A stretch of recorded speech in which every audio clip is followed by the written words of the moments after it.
हिमाचल प्रदेश में जब से कांग्रेस पार्टी की सरकार सत्ता में आई है, प्रदेश में कानून व्यवस्था की स्थिति ऐसी बन गई है कि कोई मरता है मरे, जीता है जिए, सरकार को उससे कोई सरोकार ही नहीं। सरकार की ओर से हर बार एक ही बात कही जाती है कि ये घटनाएं आम घटनाएं हैं, आइसोलेटेड इंसिडेंट्स हैं।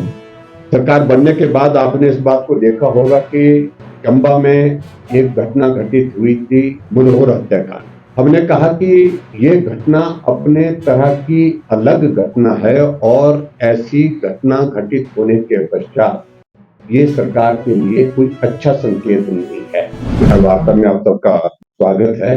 हिमाचल प्रदेश में जब से कांग्रेस पार्टी की सरकार सत्ता में आई है, प्रदेश में कानून व्यवस्था की स्थिति ऐसी बन गई है कि कोई मरता है मरे, जीता है जिए, सरकार को उससे कोई सरोकार ही नहीं।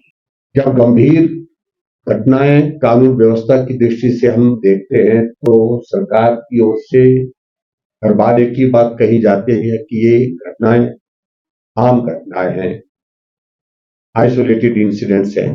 सरकार बनने के बाद आपने इस बात को देखा होगा कि चंबा में एक घटना घटित हुई थी, मुनोहर हत्याकांड। हमने कहा कि ये घटना अपने तरह की अलग घटना है और ऐसी घटना घटित होने के पश्चात ये सरकार के लिए कोई अच्छा संकेत नहीं है। आपको मालूम है कि मनोहर के 8 टुकड़े कर दिए थे, शरीर के काट करके, उसके बाद उनको फेंक दिया गया था। लेकिन सरकार ने इस बात को लेकर के कि हमने उसमें कार्रवाई करके जो है गिरफ्तारी कर दी। मान लिया कि गिरफ्तारी हुई है, लेकिन इन घटनाओं का इम्पैक्ट ये होता है कि जब कोई कार्रवाई इस प्रकार की होती है, रूटीन की होती है, तो दूसरे जो अपराधी लोग होते हैं उनको उनका हौसला टूटता नहीं है, उनका हौसला मजबूत होगा। उनको लगता है ज्यादा से ज्यादा क्या होगा, गिरफ्तारी होगी। गिरफ्तारी होने के बाद जो है वो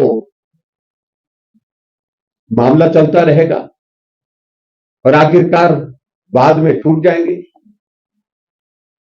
तो जिस प्रकार से सरकार की संवेदनहीनता का एक क्रम जो है वहां से शुरुआत हुआ, तो वो अभी तक भी थमा नहीं।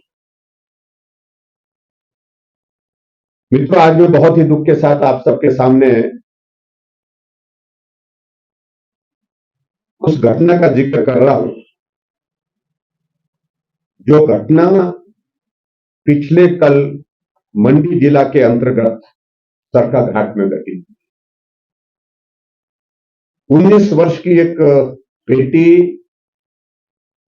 जो सेकंड ईयर के कॉलेज में स्टूडेंट थी, सुबह उठ करके कॉलेज के लिए निकलती है और एक व्यक्ति उसका पीछा करते हुए उस पर धारदार हथियार से हमला करते हैं। बेटी की गर्दन लगभग लगभग शरीर से अलग हो गई, बाजू कट गया और इसके अलावा और भी शरीर पर गंभीर चोटें हुई और बिटिया की मौके पर ही मृत्यु।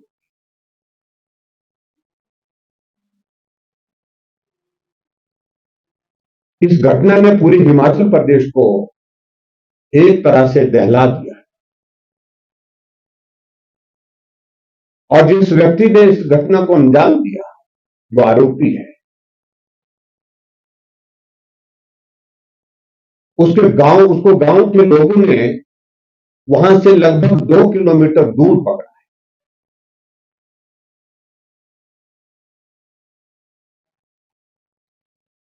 और वो भी जब पकड़ा तो मालूम पड़ा कि नशे की आदत उस नौजवान को थी और इस प्रकार का उसका परिवार का जो कहना था कि नशा करता था, सुनता नहीं था, ऐसी बातों का जिक्र आता है उसमें। लेकिन कुल मिलाकर के मेरे कहने का मतलब है कि प्रश्न पैदा हो रहा है कि क्या इस हत्या के पीछे नशे का सेवन करने वाला वो आरोपी वही दोषी है, या इसमें और भी और बहुत सारी कड़ियां जुड़ी हुई है? कहीं ऐसा तो नहीं कि इसके पीछे कोई और व्यक्ति उस व्यक्ति का इस्तेमाल करके इस हत्या को अंजाम दी? ये सारी चीजों को लेकर के जांच के विषय है, उस पर मैं अभी हम किसी निष्कर्ष पर नहीं पहुंच सकते हैं जब तक जांच मुकम्मल नहीं होती है। लेकिन कई तरह की बातें इस घटना के पश्चात लोगों में चर्चा के रूप में है। इस घटना ने पूरे हिमाचल प्रदेश को दहला दिया है। मैं व्यक्तिगत रूप से